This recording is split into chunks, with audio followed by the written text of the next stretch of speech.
Olá pessoal, tudo bem? Eu sou o Cid do Sebo Clepsidra e da editora do Sebo Clepsidra. Estou gravando hoje este vídeo para apresentar para vocês o nosso 14º livreto da coleção Raridades do Conto Gótico, que é ligado ao nosso clube de assinaturas no Catarse, www.catarse.me/gótico sem acento, pelo qual você pode receber 2 livretos impressos com contos góticos raros, inéditos no Brasil, na sua casa, com um marcador de página exclusivo e, a depender da arrecadação do mês, um card colecionável exclusivo com uma mini biografia de um autor de contos góticos. Desta vez, nós estamos no segundo livreto do que seria uma segunda temporada do clube, que vai tratar de contos de uma segunda fase da narrativa gótica curta, que se afasta um pouco dos contos que vão copiar os grandes temas dos romances góticos e vão propor novas soluções, né, tentando rivalizar um pouquinho ali com o romance histórico.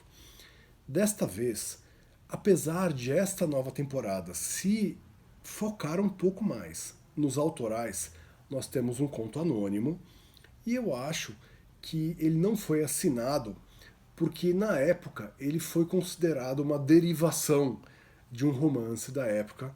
Eu estou falando do Frankenstein. Quando a Mary Shelley publicou o Frankenstein em 1818, né, nós tivemos ali um período em que foi um romance lido, mas que ele não foi tão amplamente divulgado, não foi tão influente, e isso mudou em 1823, quando saiu a peça Presunção, ou A Sina de Frankenstein, que a gente já publicou, pelo Richard Brinsley Peake. Né? O que ele fez? Ele levou aqueles temas básicos do Frankenstein para os palcos. E aí, depois disso, vocês têm, por exemplo, um conto que é o Monstro Criado pelo Homem, em 1825, e outras derivações.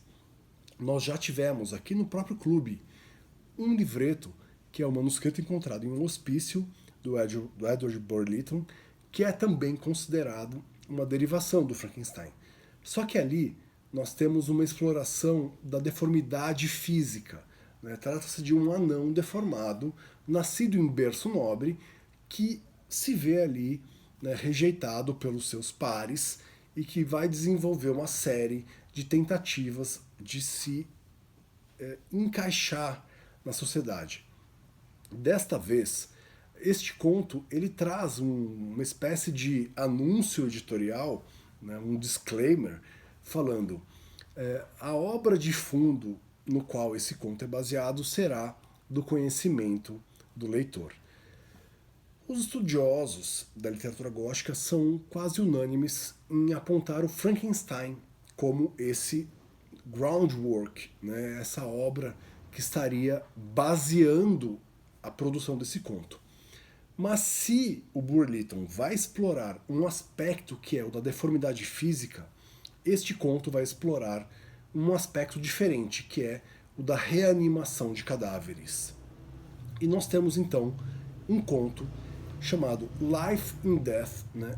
Vida em Morte, de 1833, publicado em uma revista mensal, que é a New Monthly Magazine, que não por acaso é a revista que publicou O Vampiro, do John William Polidori, que também nós editamos, né, numa edição comemorativa do bicentenário, né, da publicação.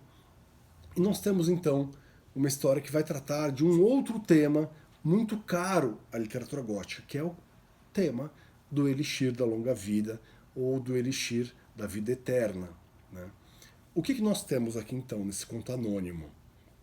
Basicamente, nós temos a descoberta de uma poção mágica, um filtro mágico, capaz de restaurar a vida a tecidos mortos. E nós temos então um alquimista que vai desenvolver esse filtro e que pensa de alguma forma em condicionar os filhos para que eles usem esse filtro no momento em que ele morre, né? Mas a gente sabe que no gótico tudo aquilo que é planejado, tudo aquilo que é prometido de alguma forma dá errado, né? E aí nós temos então uma reviravolta, né, do que vai acontecer quando esse morto, né, delega aos filhos a tarefa de trazê-lo de volta à vida. Né? É um conto bastante curto, bastante macabro e que vai trazer então essa imagem do morto-vivo como uma derivação do Frankenstein, que é algo que muitas vezes a gente pensa hoje, tá, mas para ser uma derivação do Frankenstein precisa ter o quê? Precisa ter uma criatura feita de pedaços de cadáveres diversos. Precisa ser uma criatura reanimada com eletricidade. Não, na época, o Frankenstein foi tão influente que qualquer tentativa de narrativa com reanimação derivava dele. Qualquer tentativa de narrativa com deformidade física e uma rejeição social derivava dele. E esse é um grande exemplo que a gente traz de vocês, para vocês, de um segundo conto derivado do Frankenstein. Eu espero que vocês todos apreciem essa leitura. Então fiquem aí com o nosso grande abraço e até a próxima.